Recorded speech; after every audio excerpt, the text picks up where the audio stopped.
पीयूष मिश्रा का उड़न खटोला बल्ली मारान से कहाँ उड़ान भरने वाला।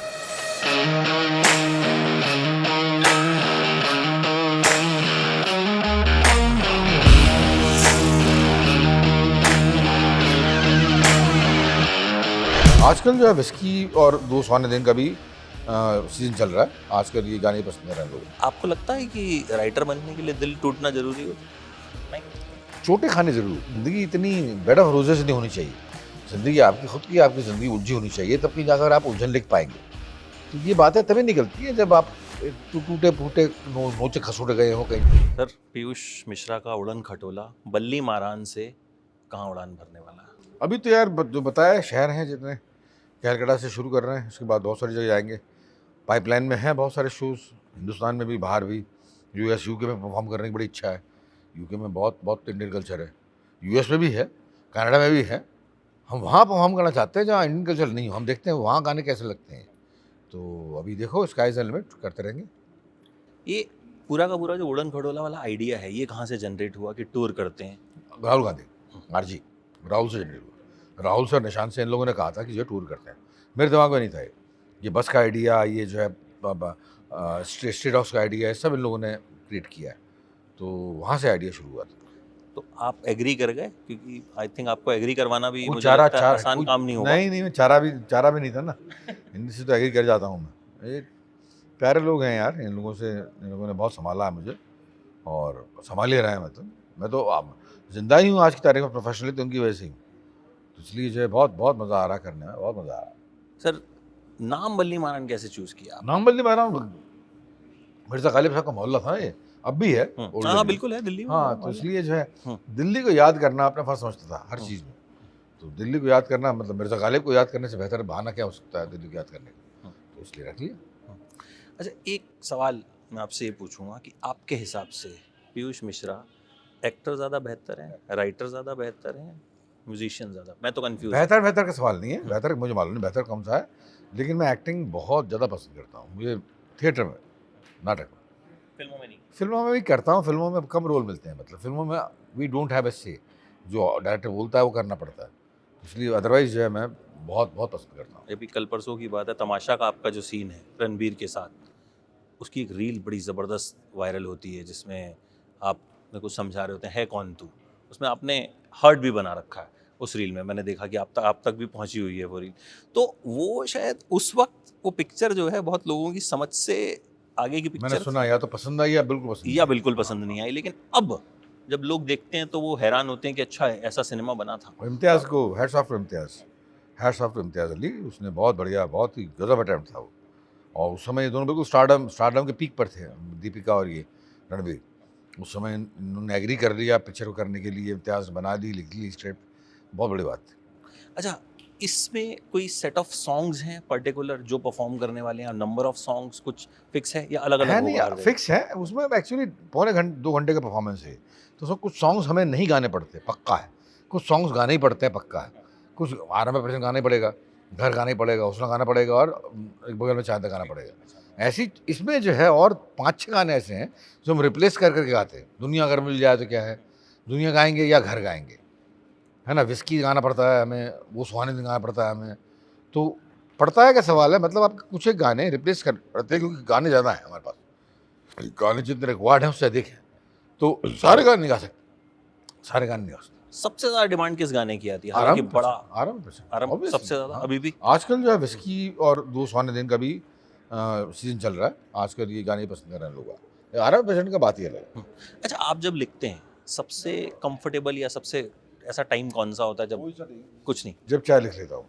दिमाग कभी भी अरे मतलब? कभी भी दिमाग, कभी भी, जब चाय लिख, जब दिमाग में कहा कि चलो यार लिख लो, लिख लेता हूँ। आपको लगता है कि राइटर बनने के लिए दिल टूटना जरूरी हो? नहीं। चोटें खानी जरूरी होती, दिल टूटना नहीं। लड़की इज नॉट दैट इम्पोर्टेंट। चोटें खानी जरूरी। पेरेंट्स आपके कैसे हैं, चाइल्डहुड कैसा बीता है, ये सब चीज़ें ज़रूरी है। ये सब चीज़ों से गुजर के आना पड़ेगा आपको, तब कहीं जाकर आप जो है, मतलब तकलीफ होनी चाहिए ना, तकलीफ होनी चाहिए। अभाव कुछ ना कुछ होना चाहिए। तो उससे ही जो है मतलब आपके कसक होती है, उससे ही जो है आप एक्सप्रेसिव हो जाते हैं। अच्छा, आपको जो आजकल गाने बनते हैं जैसे एक बगल में चांद, जब हम सुना, मैंने मतलब जब भी जिस वक्त भी मैंने होश संभाला सुना, मतलब वो हम पूरा हमें याद है। अभी भी जब बजता है मैं रास्ते में वही सुनता हुआ आ रहा था, जब मुझे पता चला आपसे मिलना है, उन्होंने मुझे कहा कि नहीं सिर्फ वो 10 मिनट देंगे तुमको। मैंने कहा अगर वो 2 मिनट भी देंगे तो भी मैं जाके ज़रूर बात करूँगा, कि मतलब उनसे 2 मिनट भी बात करना मुझे लगता है मैं कुछ लेके आऊँगा। तो आपको आजकल राइटिंग में क्या कमी क्या नज़र आती है, जो आपने लिखा वो जो जो टच करता है? यार मैं कैसे बताऊँ कमी क्या नज़र आती है? टच करता है, आपने कहा ना, टच करता है, और टच करने के लिए आपको जब तक आपने थपेड़े नहीं झेले हों तो आप टच करने वाली बात नहीं लिख सकते। अगर आपने खुद ने थपेड़े नहीं झेले हों तो आप टच करने वाली बात लिख नहीं सकते। तो इसलिए इसके लिए आपकी ज़िंदगी इतनी बेड ऑफ रोजेस नहीं होनी चाहिए। ज़िंदगी आपकी खुद की, आपकी ज़िंदगी उलझी होनी चाहिए, तब कहीं जाकर आप उलझन लिख पाएंगे। तो ये बातें तभी निकलती हैं जब आप टूटे फूटे नोचे खसोटे गए हो कहीं जाके, तब कहीं जाकर आपसे बातें निकलती हैं। आपके लिए सबसे मुश्किल गाना कौन सा रहा लिखना? कोई कोई सा नहीं है। मैंने बहुत बहुत गाने में बहुत आसानी से लिखता हूँ। गाने में बहुत आसानी से लिख लेता हूँ, बहुत आसानी से। मुश्किल किस में होती है? मुश्किल किसी में एक्टिंग होती है, एक्टिंग में होती है। एक्टिंग। बहुत। अगर पूछूं कौन सा किरदार सबसे चैलेंजिंग? सब में होती है, सब में होती है। स्क्रिप्ट में जो है 1-2 महीने पहले मंगवा लेता हूँ। फिर मेरे घर में मेरी बीवी देखती है कि मेरी बीवी इस बात की गवाह है कि मैं कितनी मेहनत करता हूँ। सेट पर जाकर कुछ नहीं करता। सेट पर जाकर बहुत ही बच्चा बन के परफॉर्म करता हूँ। That is actor. कभी एक्स गर्लफ्रेंड की याद आती है? नहीं यार, वो सब जो है अपने उम्र के साथ, वक्त के साथ में थी एक बार की, और वक्त चला गया, उसके बाद वो चली गई। अब तो एक ही गर्लफ्रेंड है हमारी श्रीमती जी। अच्छा, आपका फेवरेट राइटर कौन सा है? सभी हैं यार, सब शायर से लेके हरिवंश राय बच्चन साहब, सूर्यकांत त्रिपाठी निराला, रामधारी सिंह दिनकर, दुष्यंत कुमार, सब लोग अच्छे राइटर। और बाकी ये तो हैं ही हैं, प्रेमचंद साहब या टैगोर साहब या शेक्सपियर साहब, ये तो हैं ही हैं। तो हैं, मुझे आयन रैंड बड़ी पसंद थी अपने ज़माने में। फाउंटेन हेड बड़ा पसंद था। फाउंटेन हेड उन्होंने लिखा था 1935 या 34 में, वो बड़ा पसंद था। मारियो पूजो की मैंने एक ही किताब पढ़ी, गॉडफादर, वो बड़ी पसंद थी। ऐसी जो है, मतलब ऐसा कोई सिंगल आउट नहीं कर सकता। तो अभी किसी किताब पे भी काम चल रहा है सर? चल रहा है। इसके बाद में जो तुम्हारी औकात क्या है, पीयूष मिश्रा, जो लिखी है मैंने, इसके बाद में और एक और किताब है, उस पर काम चल रहा है। उसी किताब के लॉन्च वाले दिन जो है मेरी आपसे बात हुई थी। उस किताब का लॉन्च दिल्ली के पुस्तक मेले में होना था। उसी दिन मुझे याद है मेरी आपसे बात हुई थी, और आपने बहुत एकदम बड़े प्यार से ऐसे बात की थी कि जैसे मतलब मुझे लगा नहीं था कि पीयूष मिश्रा मुझसे, मतलब पहली तो बात, तब फ़ोन पे जब फ्लैश हुआ तो मैं एकदम चौंक गया कि ये सही फ़ोन है या किसका है। मुझे लगा शायद हो सकता है मैनेजर का फ़ोन हो, बट लेकिन वो मेरे जो जहन में वो चीज़ है वो अभी तक एकदम इंक्ड है। अगर बाहर भी मैंने आपको सुना, आपने बड़ी सारी बातें कही कि मैं सुपरस्टार नहीं हूँ, मैं रॉक स्टार मुझे कह लीजिए। तो आप ही की किताब का अगर मैं लाइन बोलूँ, पूछूँ आपसे कि आज अगर आपसे पूछा जाए कि तुम्हारी औकात क्या है पीयूष मिश्रा, तो क्या जवाब क्या होगा? औकात वही यार जो थी पहले। दुनिया की निगाह बढ़ गई होगी, मेरी निगाह में वही है। इवॉल्व बंदा हूँ मैं। इवॉल्व हो रहा है जो बंदा, लगातार रोज़ के हिसाब से, वन डे टाइम के हिसाब से इवॉल्व बंदा हो रहा है, ऐसा कोई बंदा हूँ मैं। मतलब टिक के नहीं बैठा है, मतलब जैसा था आज 40 साल पहले वैसा बंदा नहीं है, इवॉल्व हुआ है ज़िंदगी के साथ में। तो ज़िंदगी के मायने बदल गए हैं मेरे लिए वक्त के साथ में।